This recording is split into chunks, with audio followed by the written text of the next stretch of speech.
استاد کا احترام۔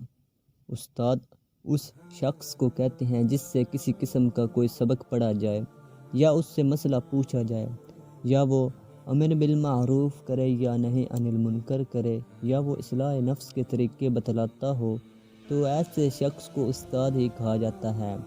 استاد اور شاگرد کا تعلق علم کی بنیاد پر ہوتا ہے۔ شاگرد علوم کو اپنے استاد سے لیتا ہے، گویا کہ استاد ایک دریا ہوتا ہے جس میں علم کا پانی موجیں مارتا ہے، اور شاگرد اس دریا میں غوطے لگا کر اس کی گہرائی سے موتی، ہیرے اور جواہرات کو نکال کر اپنے دامن میں بھرتا ہے۔ یا یوں سمجھیں کہ استاد اور شاگرد کی مثال ایک چمنستان کی سی ہے کہ استاد اس چمن کا روح رواں ہوتا ہے، جس سے چمن کی رونق بحال رہتی ہے اور چمن کا خوش منظر قائم رہتا ہے، اور شاگرد اسی چمن کا ایک پھول ہوتا ہے جس سے خوشبو پھیلتی ہے اور فضا علم کی خوشبو سے معطر ہو کر قلب و جگر کو سکون اور آنکھوں کو ٹھنڈک پہنچاتی ہے۔ چمن کی آبادی پھول سے ہوتی ہے اور پھول کی اہمیت چمن کے رہنے منت ہے، گویا دونوں ایک دوسرے کی پہچان ہوتے ہیں۔ اس طرح شاگرد استاد کی پہچان اور اس کے قابلیت کے عملی جوہر کا مظہر ہوتا ہے، اور استاد شاگرد کی قابلیت کا جوہر اور اس کی استعداد کا منبع اور محور ہے۔ بقول اقبال، شیخ مکتب ہے ایک عمارت گر، جس کی صنعت ہے روح انسانی۔ قرآن کریم میں تعلیم کی فضیلت اور اہمیت کو بہت واضح طور پر بیان کیا گیا ہے، اور یہ بات بھی ظاہر ہے کہ تعلیم کی نورانیت معلم اور متعلم کے وجود سے ہے۔ اسی وجہ سے رسول اکرم صلی اللہ علیہ وسلم نے فرمایا، ترجمہ یعنی مجھے معلم بنا کر بھیجا گیا۔ قرآن مجید میں اللہ تعالیٰ نے رسول اللہ صلی اللہ علیہ وسلم کے فرائض نبوت اور منصب نبوت کی جہاں اور ذمہ داریوں کا بیان فرمایا ہے، وہاں ان ذمہ داریوں میں ایک اہم ذمہ داری وَيُعَلِّمُهُمُ الْكِتَابَ وَالْحِكْمَةَ کی ہے کہ آپ صلی اللہ علیہ وسلم کتاب و حکمت کی تعلیم امت کو دیں۔ اس آیت کی روح سے آپ صلی اللہ علیہ وآلہ وسلم کی حیثیت معلم امت ہونے کی بھی ہے۔ اس سے معلوم ہوا کہ استاد کا منصب نبوت کا ایک حصہ ہے، جس سے اللہ تعالیٰ نے انبیاء کرام علیہ السلام و تسلیمات کو سرفراز فرمایا۔ طلب علم کے لیے استاد کی تلاش اور اس راستے میں آنے والی مشقتوں اور مصائب کو خندہ پیشانی سے قبول کرنا حضرت موسیٰ علیہ السلام اور حضرت خضر علیہ السلام کے قصے سے معلوم ہوتا ہے، جو کہ سورہ کہف میں تفصیل سے موجود ہے۔ غرض انبیاء کرام علیہ السلام خود بھی استاد ہوتے ہیں، جو اپنی امت کو تعلیم اور حکمت الہی سکھانے میں پوری قوت صرف کر دیتے ہیں۔ بقول شاعر، یہ فیضان نظر تھا یا کہ مکتب کی کرامت تھی، سکھائے کس نے اسماعیل کو آداب فرزندی۔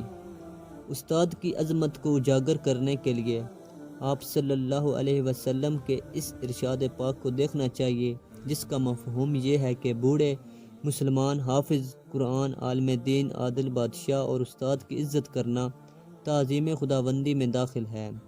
ایک دوسری حدیث سے شریف میں آپ صلی اللہ علیہ وسلم نے فرمایا، ترجمہ یا حضرت ابو ہریرہ رضی اللہ تعالیٰ عنہ سے روایت ہے کہ رسول اللہ صلی اللہ تعالیٰ علیہ وسلم نے ارشاد فرمایا کہ علم سیکھو اور علم کے لیے سکینہ اور وقار اختیار کرو، اور جس سے علم سیکھتے ہو اس کے ساتھ ادب تواضع سے پیش آؤ۔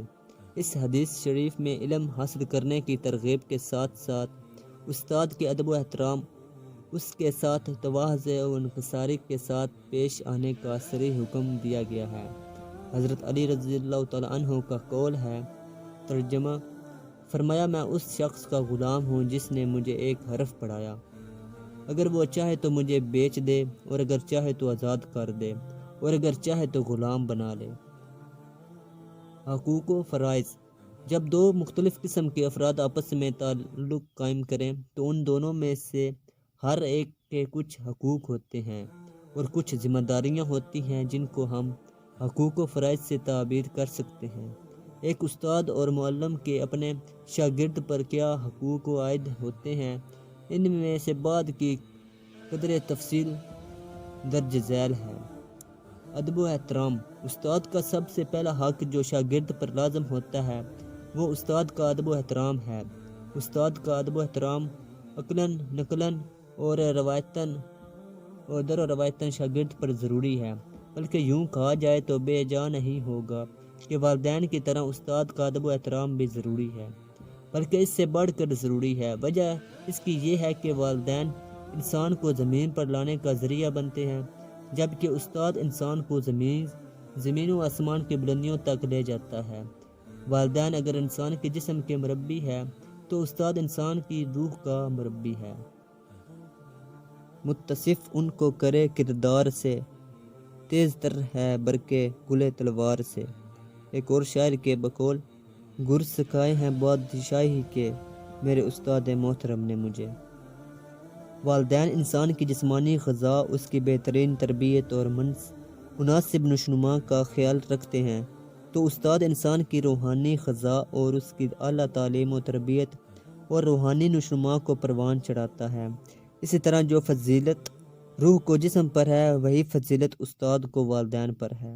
جس طرح والدین کے ادب و احترام کے بارے میں قرآن مجید میں ہے کہ ان کے سامنے اف تک بھی نہ کہو، اسی طرح استاد کے سامنے اونچی آواز سے گفتگو کرنا بھی بے ادبی اور محرومی کا سبب ہے، جس کی تائید قرآن مجید میں سورہ حجرات کی ابتدائی آیات سے ہوتی ہے۔ استاد کے ادب و احترام اور تعظیم کے بارے میں چند اکابرین امت کے اقوال اور حوال کو سامنے رکھتے ہیں تاکہ اندازہ ہو جائے کہ استاد کا ادب و احترام کتنا ضروری ہے۔ ابن وہب جو امام مالک کے شاگرد ہیں فرماتے ہیں کہ مجھے جو کچھ ملا امام مالک رحمۃ اللہ علیہ کے ادب و احترام سے ملا۔ امام اعظم ابو حنیفہ رحمۃ اللہ علیہ اپنے استاد حضرت حماد رحمۃ اللہ علیہ کا بہت زیادہ ادب کرتے تھے، حتیٰ کہ اپنے بیٹے کا نام بھی اپنے استاد کے نام پر رکھا۔ امام احمد بن حنبل رحمۃ اللہ علیہ ادب کی وجہ سے اپنے استاد کا نام نہیں لیتے تھے، بلکہ ان کا ذکر ان کی کنیت کے ساتھ کرتے تھے۔ امام شافعی رحمۃ اللہ علیہ فرماتے ہیں کہ میں ادب کی وجہ سے کتاب کا ورق بھی آہستہ الٹاتا تھا کہ اس کی وجہ سے میرے استاد کو تکلیف نہ ہو۔ امام ربیع فرماتے ہیں کہ مجھے اپنے استاد امام شافعی رحمۃ اللہ علیہ کے ادب کی وجہ سے کبھی بھی ان کے سامنے پانی جرات بھی نہ ہوئی۔ امام بخاری رحمۃ اللہ علیہ حدیث میں امیر المومنین ہیں، ان سے کسی نے ان کی خواہش پوچھی تو فرمایا کہ میری خواہش بس یہی ہے کہ میرے استاد علی بن مدینی زندہ ہوتے اور میں جا کر ان کی صحبت اختیار کرتا اور ان کی خدمت کرتا۔ حضرت عبداللہ بن عباس رضی اللہ تعالیٰ عنہ بعض اوقات اپنے استاد حضرت زید بن ثابت رضی اللہ تعالیٰ عنہ کی سواری کی لگام پکڑ لیتے تھے، یہ سب ادب کی وجہ سے تھا۔ امام احمد بن حنبل رحمۃ اللہ علیہ ایک مرتبہ کسی وجہ سے ٹیک لگا کر بیٹھے ہوئے تھے، گفتگو کے دوران میں ان کے استاد ابراہیم بن طعمان کا ذکر آیا، ان کا نام سنتے ہی فوراً سیدھے ہو کر بیٹھ گئے اور فرمایا یہ نازیبہ بات ہوگی کہ بڑوں کا نام لیا جائے اور ہم ٹیک لگا کر بیٹھے رہیں۔ ایک شاعر نے بجا کہا ہے کہ بے خبر اب تو ہے دولت شرافت کا نشان، لوگ پہلے کبھی تحویل نسب کرتے تھے، اب تو شاگردوں کا استاد ادب کرتے ہیں، سنتے ہیں ہم کبھی شاگرد ادب کرتے تھے۔ ان اکابرین نے اپنے اساتذہ کرام کا جو ادب احترام کیا، اس کی وجہ سے رب العالمین نے ان کو بلندیوں تک پہنچایا، اور آج ہم لوگ ان کا نام لیتے ہوئے فخر محسوس کرتے ہیں، تو ہمیں ان اکابرین کی طرح اپنے اساتذہ کرام کا ادب بھی کرنا چاہیے۔ استاد کے چند ضروری آداب یہ ہیں۔ نمبر 1، استاد کے سامنے حاضری کے وقت کا لحاظ رکھیں۔ نمبر 2، حاضری کے وقت صفائی ستھرائی کا خیال کر کے جائیں۔ نمبر 3، استاد کے سامنے تعظیم سے پیش آئیں۔ نمبر 4، گفتگو کے دوران استاد کی طرف متوجہ رہیں۔ نمبر 5، اگر بات سمجھ میں نہ آئے تو اس کو اپنی کم فہمی سمجھیں۔ نمبر 6، استاد کے مخالف کسی کی بات کو استاد کے سامنے نقل نہ کریں۔ نمبر 7، کسی کے سامنے اپنے استاد کا دفاع کریں۔ نمبر 8، اگر اس پر قدرت نہ ہو تو اس مجلس سے الگ ہو جائیں۔ نمبر 9، عمومی مجلس میں عام سلام کے بعد اپنے استاد سے خاص طور سے سلام کریں۔ نمبر 10، گفتگو کے دوران میں سلام نہ کریں۔ نمبر 11، استاد کے سامنے زیادہ ہنسنے اور نہ ہی زیادہ بولیں۔ نمبر 12 استاد کی سختی کو برداشت کریں۔ نمبر 13 استاد کے ساتھ بدگمانی نہ کریں۔ نمبر 14 اگر استاد کسی وجہ سے سبق پڑھانا نہ چاہے تو اصرار نہ کریں۔ نمبر 15 استاد کی پیٹھ پیچھے بھی ان کے آداب کا خیال رکھیں۔ نمبر 16 استاد کے ساتھ رابطہ رکھیں۔ نمبر 17 استاد کو ہدیہ اور تحائف سے خوش رکھیں۔ نمبر 18 استاد کی زندگی میں اور موت کے بعد اس کے لیے دعا کریں۔ استاد کی بے ادبی۔ جس طرح استاد کا ادب استاد کو خوش کر دیتا ہے اور اس کی زبان سے اپنے لائق شاگرد کے لیے کامیابی و کامرانی کی دعا نکلتی ہے جو شاگرد کو بلند مقام تک پہنچا دیتی ہے، اسی طرح استاد کی بے ادبی اور عدم تعظیم بھی انسان کو محروم کر دیتی ہے اور اس کو بلندی سے گرا کر قعر مذلت میں ڈال دیتی ہے۔ معلم اور طبیب کی جب تک توقیر اور تعظیم نہ کی جائے وہ خیر خواہی نہیں کرتے۔ بیمار نے اگر طبیب کے ساتھ بدعنوانی کی ہے تو اس کو ہمیشہ بیماری پر ہی رہنا پڑے گا، اور اگر شاگرد نے اپنے استاد سے بدتمیزی کی ہے تو ہمیشہ جاہل ہی رہے گا۔ جس وقت امام حلوانی بخارا سے دوسری جگہ تشریف لے گئے تو امام زرنوجی رحمۃ اللہ علیہ کے علاوہ اس علاقے کے تمام شاگرد سفر کر کے ان کی زیارت کو گئے۔ مدت کے بعد امام زرنوجی سے ملاقات ہوئی تو انہوں نے غیر حاضری پر افسوس کا اظہار کیا اور معذرت پیش کرتے ہوئے کہا کہ ماں کی خدمت کی وجہ سے نہیں آ سکا۔ اس وقت امام حلوانی نے فرمایا کہ آپ کو عمر تو لمبی نصیب ہوگی مگر درس نصیب نہیں ہوگا۔ چنانچہ بعد میں ایسا ہی ثابت ہوا۔ کتنے ہی ذہین، لائق اور ذی استعداد طالب علم اپنے استادہ کرام کی نافرمانی، بے ادبی اور عدم تعظیم کی وجہ سے محروم ہو جاتے ہیں۔ وہ بڑے بڑے حقوق جن میں کوتاہی اور بے ادبی انسان کو محروم کر دیتی ہے وہ یہ ہیں۔ نمبر 1 ان کا ادب نہ کرنا۔ نمبر 2 آتے جاتے وقت سلام نہ کرنا۔ نمبر 3 استاد کی طرف پشت کر کے بیٹھنا۔ نمبر 4 استاد کی طرف پاؤں پھیلانا۔ نمبر 5 اطاعت میں کمی کرنا، مثلا کوئی بات مان لی اور کوئی بات ٹال دی۔ نمبر 6 استاد کے آگے چلنا۔ نمبر 7 خلوص نیت سے پیش نہ آنا۔ نمبر 8 استاد سے فریب کرنا۔ نمبر 9 استاد کے سامنے جھوٹ بولنا۔ نمبر 10 اپنی خطا کی تعویل کرنا۔ نمبر 11 استاد کی خدمت میں کمی کرنا۔ نمبر 12 استاد کے ساتھ بغض رکھنا۔ نمبر 13 استاد کے متعلقین مثلا اولاد، دوست وغیرہ کا خیال نہ رکھنا۔ یہ چاند بڑی بڑی بے ادبیاں ہیں جن کی وجہ سے محرومی انسان کا مقدر بن جاتی ہے۔ بقول شاعر، چمک سورج میں کیا باقی رہے گی اگر بیزار ہو اپنی کرن سے۔ ایک اہم ادب یہ ہے کہ استاد کی خدمت کو اپنے لیے سعادت اور خیر و برکت کا سبب سمجھے۔ بخاری شریف میں ہے کہ ترجمہ، ایک طویل حدیث میں حضرت ابو ہریرہ رضی اللہ تعالیٰ عنہ سے مروی ہے کہ اپنے پیٹ بھر غذا ملنے پر رسول اللہ صلی اللہ تعالیٰ علیہ وآلہ وسلم کی خدمت میں ہمیشہ رہتے تھے۔ حضرت انس رضی اللہ تعالیٰ عنہ نے 10 سال رسول اللہ صلی اللہ تعالیٰ علیہ وآلہ وسلم کی خدمت اقدس میں گزارے۔ حضرت حماد بن سلمہ رضی اللہ تعالیٰ عنہ کی ہمشیرہ عاتقہ فرماتی ہیں کہ حضرت امام اعظم ابو حنیفہ رحمۃ اللہ علیہ ہمارے گھر کی روئی دھونتے تھے اور ہمارا دودھ، ترکاری وغیرہ خرید کر لاتے تھے اور اسی طرح بہت سے کام کیا کرتے تھے۔ خلیفہ ہارون الرشید نے اپنے بیٹے کو امام اصمہ رحمۃ اللہ علیہ کی خدمت میں تعلیم و تربیت کے لیے بھیجا۔ ایک دن جب خلیفہ اپنے بیٹے کو ملنے گیا تو دیکھا کہ شہزادہ پانی ڈال رہا ہے اور استاد وضو کرتے ہوئے اپنے پاؤں دھو رہا ہے۔ خلیفہ نے استاد سے کہا کہ میں نے تو اپنے بیٹے کو آپ کے پاس تربیت کے لیے بھیجا تھا، اگر آپ اس کو ادب سکھاتے تو کتنا اچھا ہوتا۔ استاد نے فرمایا کہ یہ پانی تو ڈال رہا ہے۔ خلیفہ نے جواب دیا کہ حضرت، آپ اسے حکم دیتے یہ ایک ہاتھ سے پانی ڈالتا اور دوسرے ہاتھ سے آپ کے پاؤں دھوتا تب ٹھیک ہوتا۔ قاضی فخر الدین مسرو شہر کے اماموں کے امام تھے۔ بادشاہ بھی ان کا بہت احترام کرتا تھا۔ وہ فرماتے تھے کہ میں جو اس رتبے تک پہنچا ہوں اپنے استاد کی خدمت کی وجہ سے پہنچا ہوں، کیونکہ میں نے اپنے استاد کا 30 سال تک کھانا پکایا مگر کبھی ایک لقمہ بھی اس میں سے نہیں چکھا۔ سچ ہے با ادب با نصیب، بے ادب بے نصیب۔ اور بقول شاعر، حاصل کسی کامل سے یہ پوشیدہ ہنر کر، حاصل کسی کامل سے یہ پوشیدہ ہنر کر، کہتے ہیں کہ شیشے کو بنا سکتے ہیں خارا۔ خدمت میں ہمیشہ رہتے تھے۔ حضرت انس رضی اللہ تعالیٰ عنہ نے 10 سال رسول اللہ صلی اللہ تعالیٰ علیہ وآلہ وسلم کی خدمت اقدس میں گزارے۔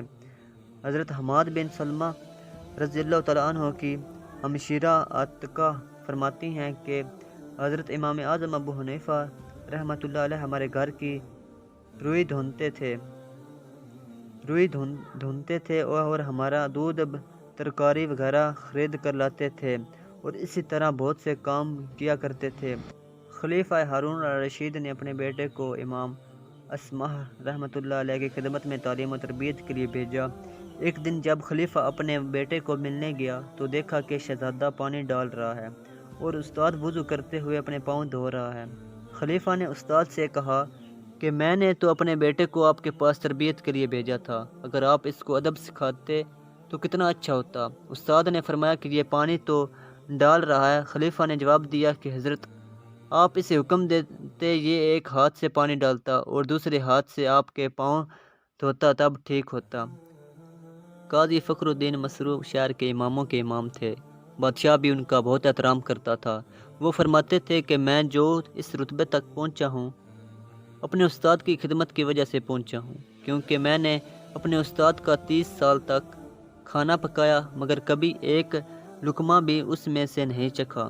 سچ ہے با ادب با نصیب، بے ادب بے نصیب۔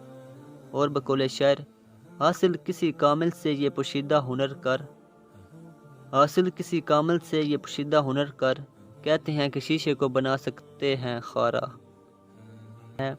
با ادب با نصیب، بے ادب بے نصیب۔ اور بقول شاعر، حاصل کسی کامل سے یہ پوشیدہ ہنر کر، حاصل کسی کامل سے یہ پوشیدہ ہنر کر، کہتے ہیں کہ شیشے کو بنا سکتے ہیں خارا۔ پوشیدہ ہنر کر، کہتے ہیں کہ شیشے کو بنا سکتے ہیں خارا۔ حاصل کسی کامل سے یہ پوشیدہ ہنر کر، کہتے ہیں کہ شیشے کو بنا سکتے ہیں خارا۔ رشید نے اپنے بیٹے کو امام اسمہ رحمۃ اللہ علیہ کی خدمت میں تعلیم و تربیت کے لیے بھیجا۔ ایک دن جب خلیفہ اپنے بیٹے کو ملنے گیا تو دیکھا کہ شہزادہ پانی ڈال رہا ہے اور استاد وضو کرتے ہوئے اپنے پاؤں دھو رہا ہے۔ خلیفہ نے استاد سے کہا کہ میں نے تو اپنے بیٹے کو آپ کے پاس تربیت کے لیے بھیجا تھا، اگر آپ اس کو ادب سکھاتے تو کتنا اچھا ہوتا۔ استاد نے فرمایا کہ یہ پانی تو ڈال رہا ہے۔ خلیفہ نے جواب دیا کہ حضرت، آپ اسے حکم دیتے یہ ایک ہاتھ سے پانی ڈالتا اور دوسرے ہاتھ سے آپ کے پاؤں دھوتا تب ٹھیک ہوتا۔ قاضی فخر الدین مسرور شہر کے اماموں کے امام تھے۔ بادشاہ بھی ان کا بہت احترام کرتا تھا۔ وہ فرماتے تھے کہ میں جو اس رتبے تک پہنچا ہوں اپنے استاد کی خدمت کی وجہ سے پہنچا ہوں، کیونکہ میں نے اپنے استاد کا 30 سال تک کھانا پکایا مگر کبھی بھی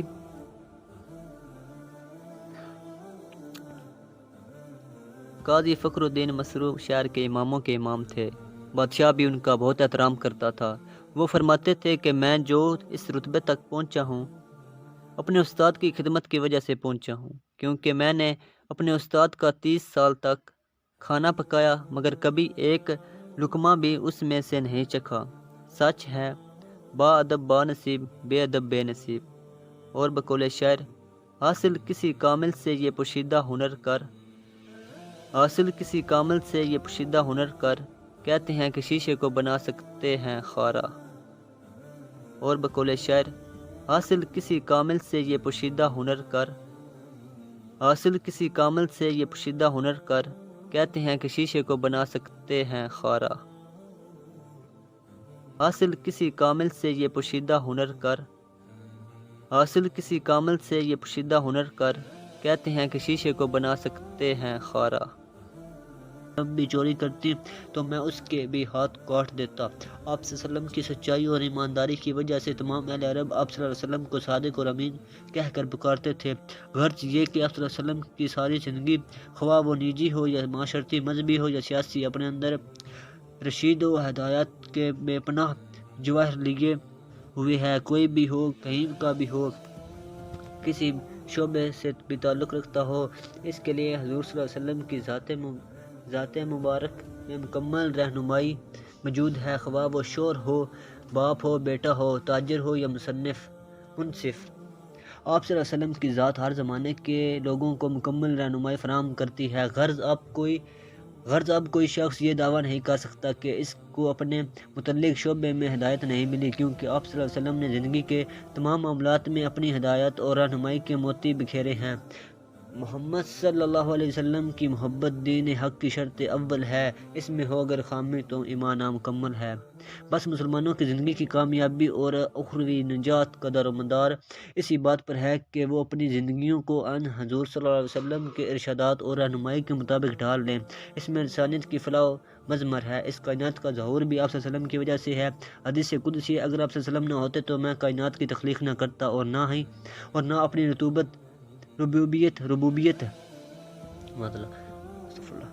اپنی ربوبیت ظاہر کرتا۔ اگر آج کے مسلمان اوج و سریہ پر متمکن ہونا چاہتے ہیں تو انہیں چاہیے کہ حضور صلی اللہ علیہ وسلم کی اکمل ذات کی تقلید کریں۔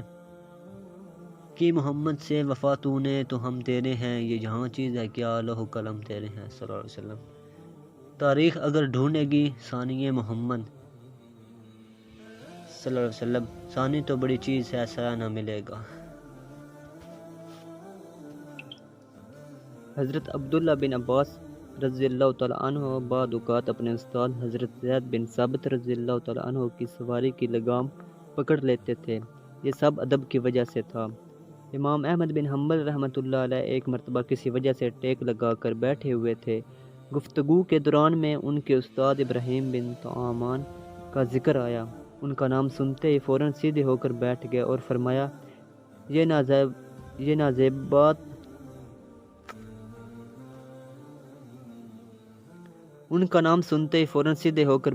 فرمایا، یہ نازیبہ بات ہوگی کہ بڑوں کا نام لیا جائے اور ہم ٹیک لگا کر بیٹھے رہیں۔ ایک شاعر نے بجا کہا ہے کہ بے خبر اب تو ہے دولت شرافت کا نشان، لوگ پہلے کبھی تحویل نسب کرتے تھے، اب تو شاگردوں کا استاد ادب کرتے ہیں، سنتے ہیں ہم کبھی شاگرد ادب کرتے تھے۔ ان اکابرین نے اپنے اساتذہ اکرام کا جو ادب احترام کیا، اس کی وجہ سے رب العالمین نے ان کو بلندیوں تک پہنچایا۔